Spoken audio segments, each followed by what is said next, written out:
오늘은 진짜 믿음의 시간이란 제목으로 말씀의 은혜를 나누겠습니다. 오늘 읽으신 시편 44편은 고라 자손의 시라고 소개가 되어 있습니다. 고라 자손은 레위 지파의 후예들이죠. 그래서 하나님을 예배하는 일을 관장하는 자들입니다. 그러니까 오늘의 이 시편은 어쩌면 예배와 관계된 문제예요. 우리의 삶의 예배와 관계된 문제 한번 좀 살펴볼 텐데, 이 시편 44편이 꽤 깁니다. 그래서 저희는 중간 부분만 읽었고요. 전체를 다 봐야 되는데 너무 길기 때문에 제가 간단히 구조를 설명을 드리면 쉽게 이해가 가실 겁니다. 간단히 좀 구조 설명을 드리면 1절부터 3절까지는 과거 이스라엘을 인도해 주셨던 하나님을 고백하는 내용이 나와요. 가나안 땅에 들어갈 수 있도록 인도해 주셨고 가나안에 있는 대적들을 물리치사 승리하게 하셨던 하나님을 찬양하는 내용이 나오고요. 4절부터 8절까지는 과거에 승리를 주셨던 그 하나님이 지금 우리에게도 승리를 주셨다. 승리를 주신 하나님을 찬양합니다. 여기까지 어렵지 않죠? 자, 근데 그 다음 오늘 여러분 읽으신 9절부터 16절까지는 전쟁에서 패배한 이야기를 하면서 원수들에게 부끄러움과 조롱을 당하여 더 이상 얼굴을 들 수가 없나이다. 이런 고백을 해요. 그러니까 과거에도 승리하게 하셨던 하나님, 지금 이때에도 승리하게 하셨던 하나님이 이번에는 패배하게 하사 원수들에게 조롱받게 하시니 이게 어찌된 일입니까? 이런 탄식의 기도를 드리고 있는 거죠. 하나님이 우리와 함께하고 계시긴 한 걸까? 그 답답함을 토로하고 있는 겁니다. 오죽하면 마지막 기도의 장면이 23절 같은 경우에도 보면 이런 표현이 나와요. 어찌하여 주무시나이까? 24절에도 어찌하여 얼굴을 가리십니까? 얼마나 답답한지 그 고통을 호소하고 있는 거죠. 물론 살다 보면 이길 때도 있고요. 질 때도 있을 겁니다. 여기까지만 생각하면 그럴 수 있겠다 싶었는데 진짜 답답한 부분은 17절부터예요. 17절부터 22절까지를 보면 이 시인이 얼마나 답답한지를 토로하고 있습니다. 17절 보면 이 모든 일이 우리에게 임하였으나 우리가 주를 잊지 아니하며 주의 언약을 어기지 아니하였나이다. 주를 잊지 않았고 언약을 어기지 않았대요. 18절 우리의 마음은 위축되지 아니하고 우리의 걸음도 주의 길을 떠나지 아니하였으나 우리의 마음이 주님을 떠난 적이 없었고 주님이 말씀한 길로부터 벗어난 적이 없었다는 거예요. 자기들은.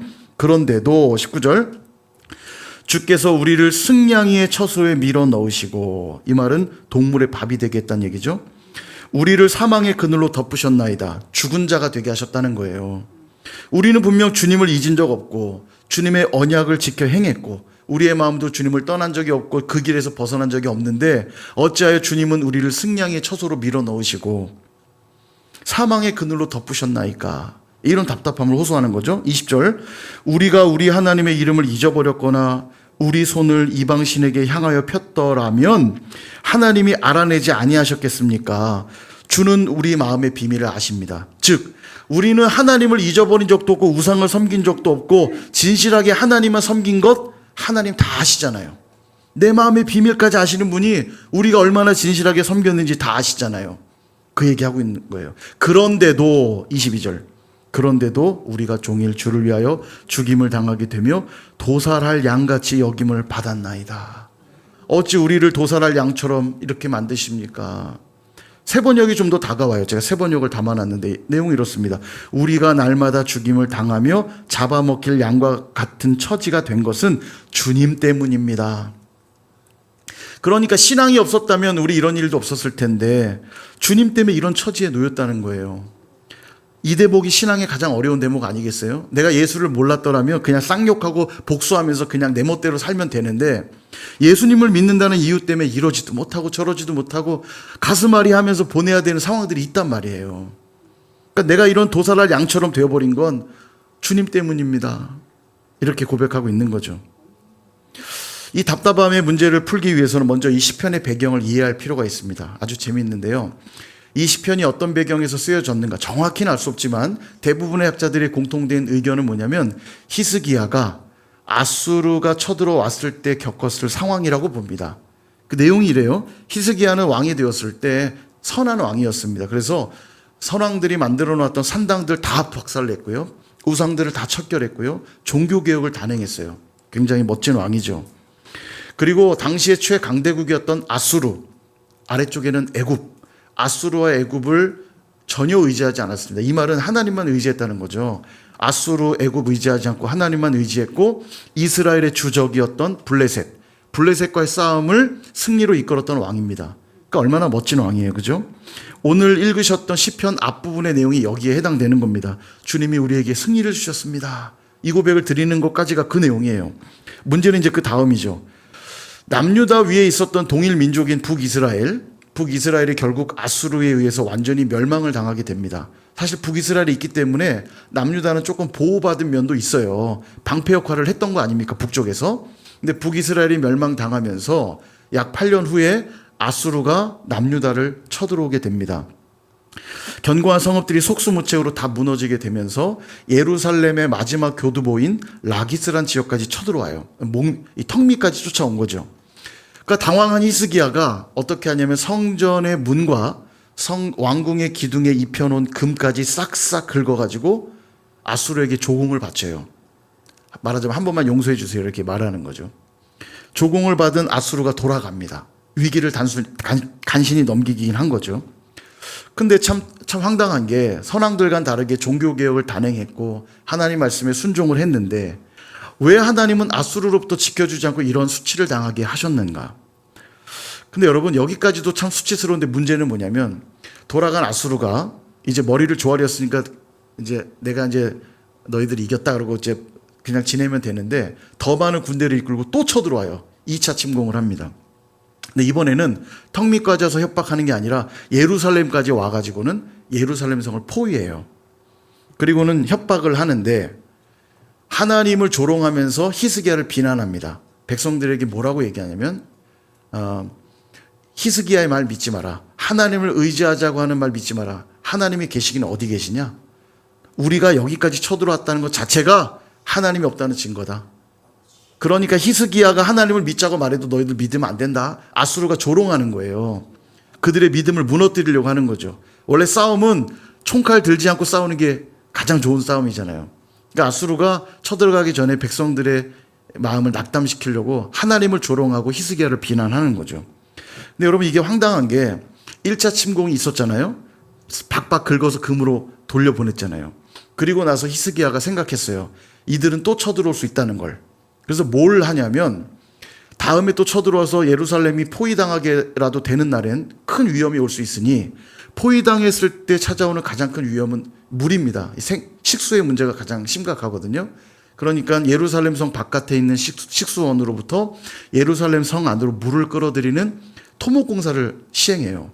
대단히 토목공사를 합니다. 지금도 가보면요. 굉장히 잘 만들었어요. 히스기야가 만든 거거든요. 이 물의 수로를 만들어가지고 외부로부터 예루살렘 성 안으로 물을 들어올 수 있도록 아주 잘 만들었습니다. 대단히 토목공사를 하는데 그래서 성 안으로 만들어진 물이 실로암이에요.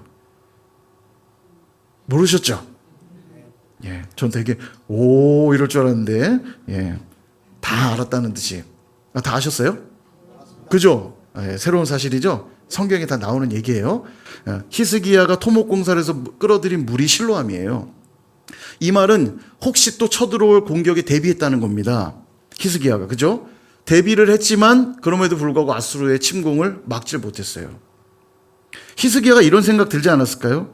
오래전 우리 선조들에게 승리를 주셨던 하나님, 그리고 우리에게도 승리를 주셨던 하나님, 근데 왜 지금은 원수들로부터 조롱당하고 수치를 당하도록 우리를 내버려 두고 계신 걸까? 도대체 하나님은 어디에 계신 것이고 왜 우리를 도와주시지 않는 걸까? 이런 생각 들지 않았을까요? 이런 비슷한 상황에 놓였던 또 다른 한 사람이 있습니다. 바로 욥이죠. 욥기 1장 1절에 보면 그는 이런 사람이라고 소개합니다. 우스 땅의 욥이라 불리는 사람이 있었는데 그 사람은 온전하고 정직하여 하나님을 경외하며 악에서 떠난 자더라. 아멘. 정말 괜찮은 사람이었다는 표현이에요. 그죠? 온전하고 정직하여 하나님을 경외하며 악에서 떠난 자래요. 예. 우리 선율교인 그런 분만 계셔서 지금 별로 안 놀라시는데 대단한 거잖아요. 그죠? 그의 태도를 한번 볼까요? 욥기 1장 5절. 그들이 차례대로 잔치를 끝내면 그 아들과 딸들이 잔치를 벌이면 욥이 그들을 불러다가 성결하게 하되 아침에 일어나서 그들의 명수대로 번제를 드렸으니 이는 욥이 말하기를 혹시 내 아들들이 죄를 범하여 마음으로 하나님을 욕되게 하였을까 함이라. 욥의 행위가 항상 이러하였더라. 아멘. 자녀들이 혹시라도 마음으로라도 범죄했을까 봐 자녀들의 명수대로 잊지 않고 번제를 드리며 하나님께 예배했다는 거예요. 대단하죠? 하나님도 그런 욥을 이렇게 평가해 주십니다. 1장 8절 여호와께서 사탄에게 이르시되 내가 내 종 욥을 주의하여 보았느냐 그와 같이 온전하고 정직하여 하나님을 경외하며 악에서 떠난 자는 세상에 없느니라. 아멘. 하나님이 내가 보증한다. 세상에 욥과 같은 자는 없다. 어떤 상황에도 욥은 나를 배신할 자가 아니다. 하나님이 인정해 주셨으니까 얼마나 괜찮은 자입니까? 그죠?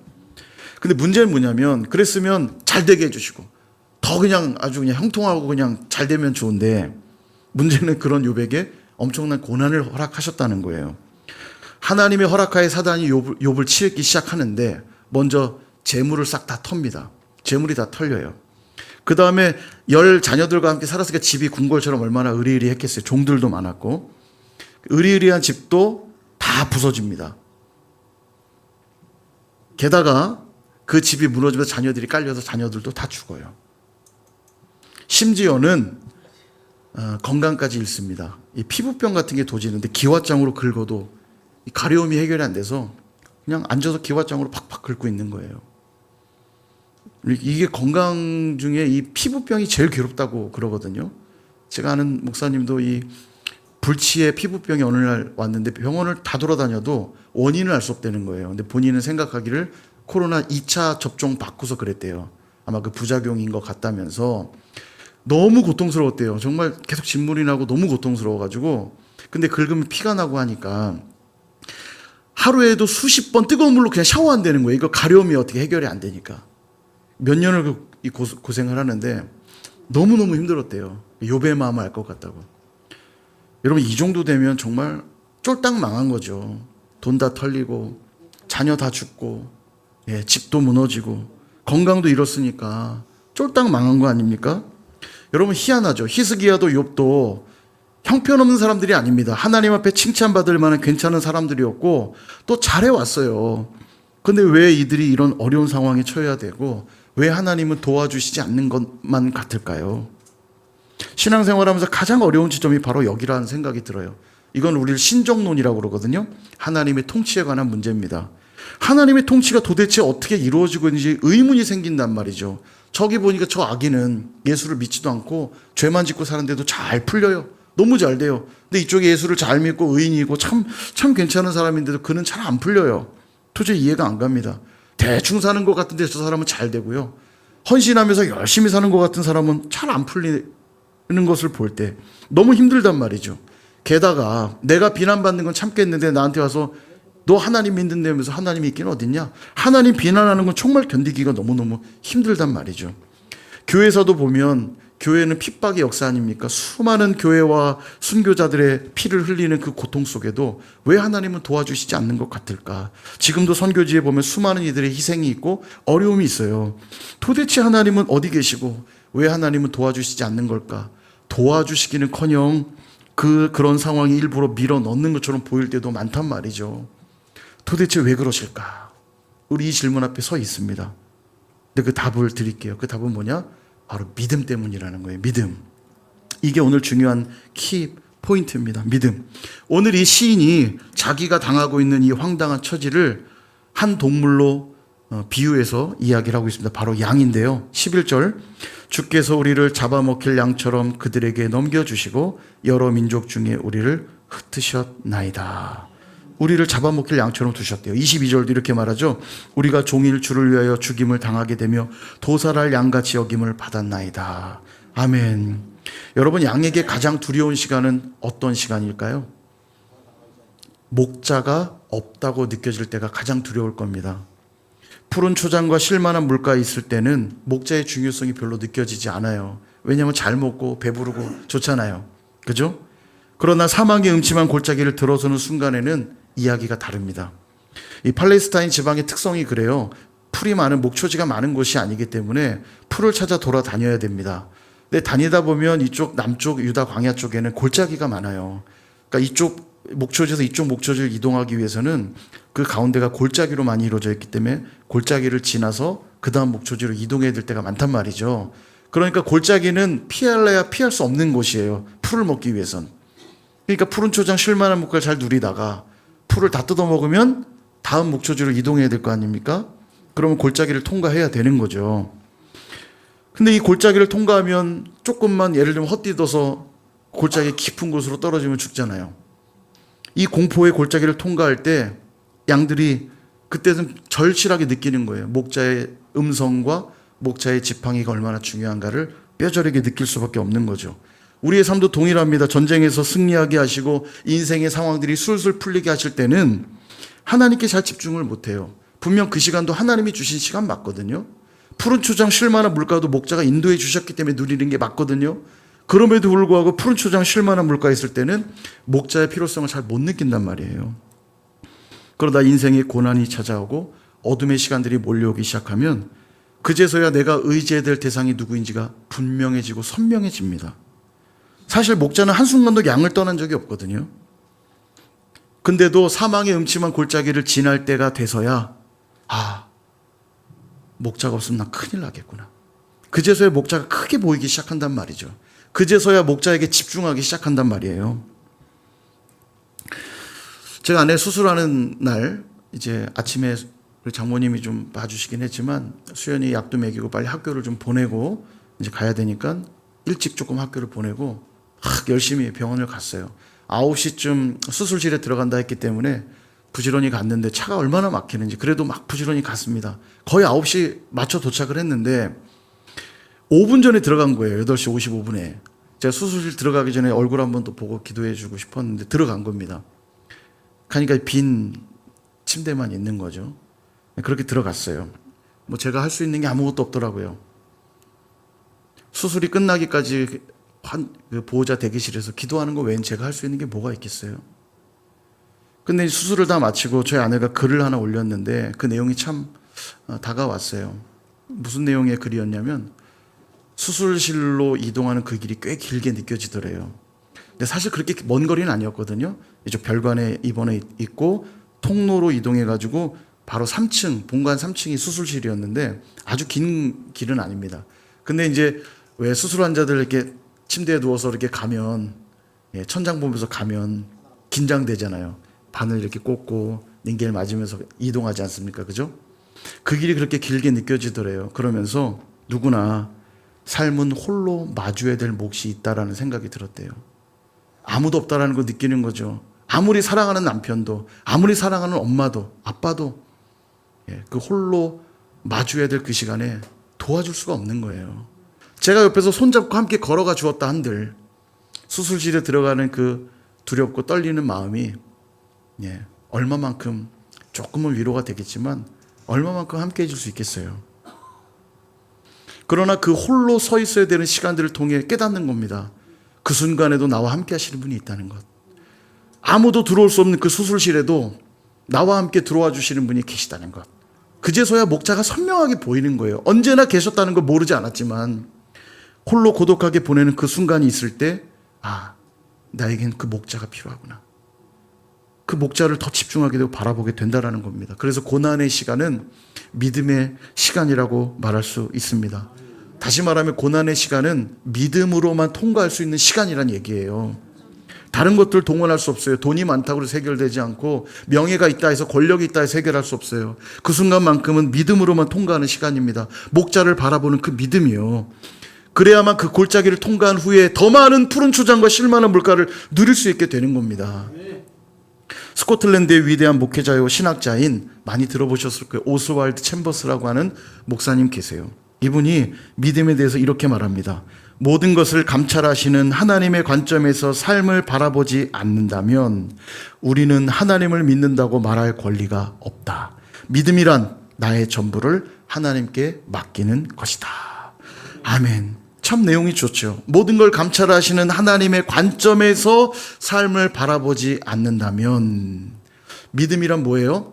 나에게 고정되어 있고 내 상황에 고정되어 있고 세상 것에 고정되어 있던 이 시선을 하나님의 관점으로 바꾸는 것, 이게 믿음이라는 거예요.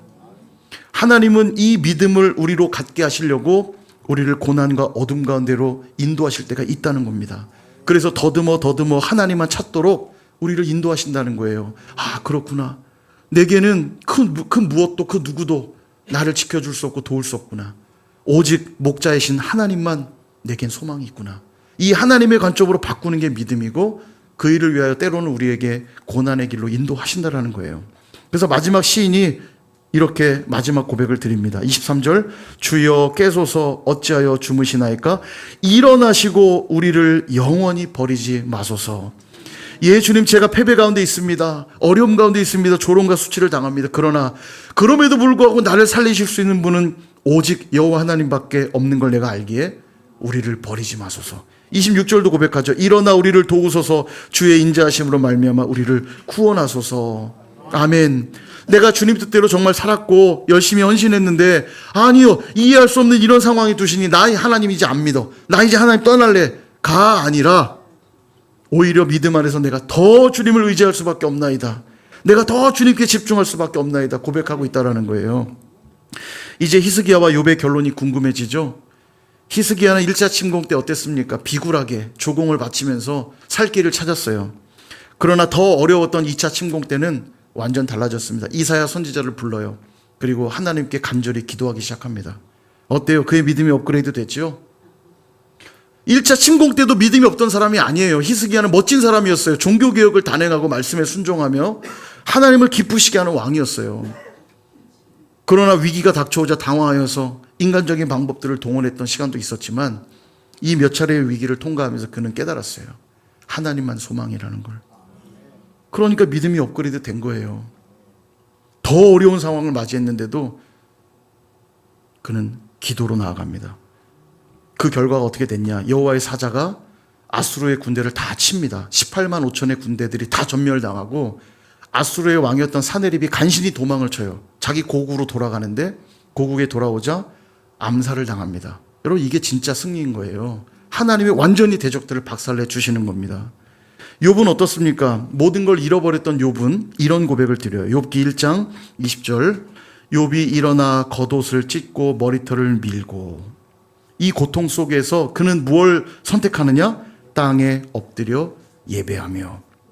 원망하고 불평하고 남 탓한 게 아니라 재물을 다 털리고 집이 무너지고 자녀들이 죽은 이 고통 속에도 그가 선택한 건 땅에 엎드려 예배하는 일이었어요. 그리고 고백합니다. 21절 내가 모태에서 알몸으로 나왔사온즉 또한 알몸이 그리로 돌아가올지라. 주신 이도 여호와시요 거두신 이도 여호와시오니 여호와의 이름이 찬송을 받으실지니이다 하고 이 모든 일에 욥이 범죄하지 아니하고 하나님을 향하여 원망하지 아니하니라. 아멘. 아니, 이 고난의 상황에도 뭘 했다고요? 엎드려 예배하며. 이 고난의 상황에도 예배하기로 결정합니다. 믿음으로 반응한 거예요. 그러자 그의 마지막 고백이 어떻게 바뀌었나 볼까요? 욥기 42장 5절 내가 주께 대하여 귀로 듣기만 하였사오나 이제는 눈으로 주를 배옵나이다. 아멘. 예, 고난당하던 그때도 욥은 정말 완전한 자였어요. 하나님 보시기에 칭찬받고도 남을 만큼 괜찮은 자였지만 그럼에도 불구하고 이 고난을 통과하며 그의 믿음은 더 업그레이드가 됩니다. 내가 이전보다 더 주님을 알게 됐다는 거예요. 내 믿음이 더 깊어졌다는 겁니다. 그리고 그의 결국이 어떻게 된 줄 아세요? 하나님이 다시 자녀를 허락해 주십니다. 10자녀를 다시 주시고요. 재산은 이전보다 갑절로 더 주시고요. 그에게 원수 같았던 새 친구들, 그들로 하여금 용서를 받도록 하나님이 인도해 주세요. 여러분, 이게 진짜 승리죠. 우리 주님은 뺏어가시는 분 아니세요. 우리를 고통스럽게 만드시는 분이 아니세요. 더 큰 복과 은혜를 주시려고 때로는 사망의 음침한 골짜기 같은 시간들을 주세요. 죽이려고 하시는 게 아니라 더 좋은 푸른 추장과 실만한 물가로 인도하시려고. 그러기 위해서 그 통과해야 될 사망의 음침한 골짜기, 그 고난의 시간은 무엇으로만 통과해야 되냐면 믿음으로만 통과해야 되는 거예요. 내가 더 주님을 바라보나이다. 근데 우리 거꾸로 하지 않나요? 평소에는 그냥 믿는 척하고 있다가 어려움이 닥쳐오면 자꾸 인간적인 방법들 동원하고 주님께로부터 더 멀어져요. 예, 반대로 가셔야 되죠. 반대로.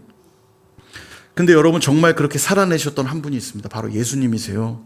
예수님은 죄가 전혀 없으셨고 하나님의 뜻대로만 사셨던 의인 중에 의인이셨습니다. 근데도 그분이 당하실 일은 도살할 양처럼 십자가에 달리는 일이었고 악한 무리들로부터 수치와 조롱과 비난을 당하셨어요. 얼마나 억울합니까? 죄가 없으신 그분이 왜 이런 십자가에 달리셔야 되고 왜 조롱을 당하셔야 합니까? 그러나 이 고난 속에도 주님이 하신 것은 딱 하나였어요. 믿음으로 반응하신 겁니다. 하늘이 어두워지는 그 순간에도 내 영혼을 아버지 손에 부탁하나이다. 기도하면서 목자 되신 하나님을 끝까지 의지하셨어요. 그 결과가 어떻게 됐습니까? 구원의 역사를 이루어내셨고 사탄의 머리를 박살내셔서 진정한 승리의 주가 되셨다는 사실입니다. 말씀을 정리합니다. 사랑하는 여러분, 우리는 하나님이 하시는 일을 다 알 수가 없어요. 그러나 꼭 기억하셔야 됩니다. 믿음은 상황을 이해하거나 설명하는 게 아니라 믿음은 신뢰하는 것입니다. 로마서 8장 28절 다 함께 읽어보겠습니다. 시작. 우리가 알거니와 하나님을 사랑하는 자 합력하여 선을 이루느니라. 아멘.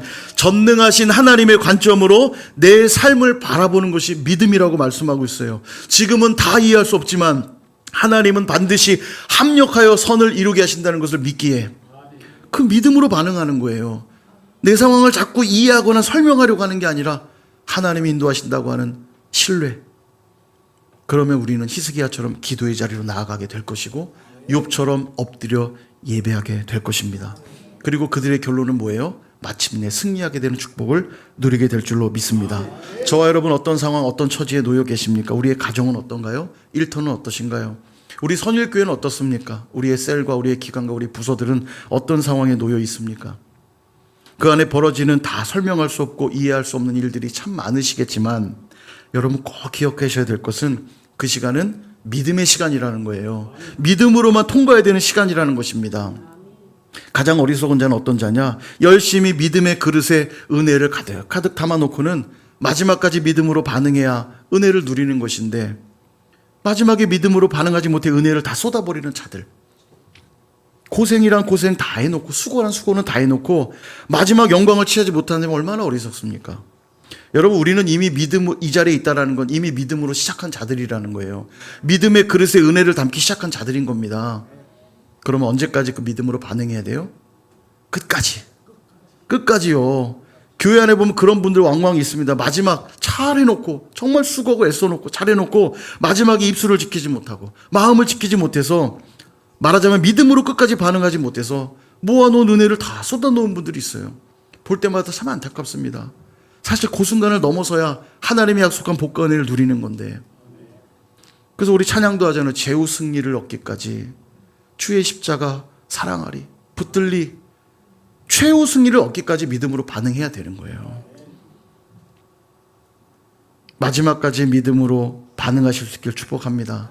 그것은 뭐냐면 합력하여 선을 이루고 계신 하나님을 기대하고 의지하는 거예요. 그럴 때 우리는 히스기야처럼 결국 기도하게 될 것이고 욥처럼 엎드려 예배하게 될 줄로 믿습니다. 그렇게 진짜 믿음의 시간을 살아내시는 저와 여러분 다 되시기를 주님의 이름으로 축원합니다.